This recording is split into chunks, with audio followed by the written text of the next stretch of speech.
በትልቁ አስቢ፣ ምክንያቱም ህይወታችን የሚቀረጸው አብዛኛውን ጊዜ በምናስባቸው አስተሳሰቦች ነው። ለዚህ ነው ሰዎች የሚለኩት በሚቆሙበት ቦታ ሳይሆን አእምሯቸው ውስጥ በያዙት ነገር ነው።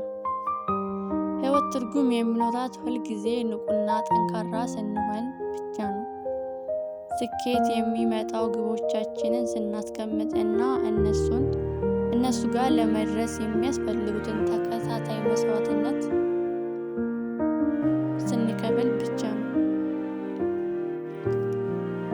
አብዛኛውን ጊዜ የደስታ ማጣት የሚመጣው በህይወት ውስጥ ግልጽ የሆነ ዓላማ ካለመኖር ነው። ህይወት ትርጉም ያላት የምናደርጋት የሚገጥሙን ፈተናዎች እያንዳንዱን በስሌትና በስትራቴጂክ መጋፈጥ ስንችል ብቻ ነው።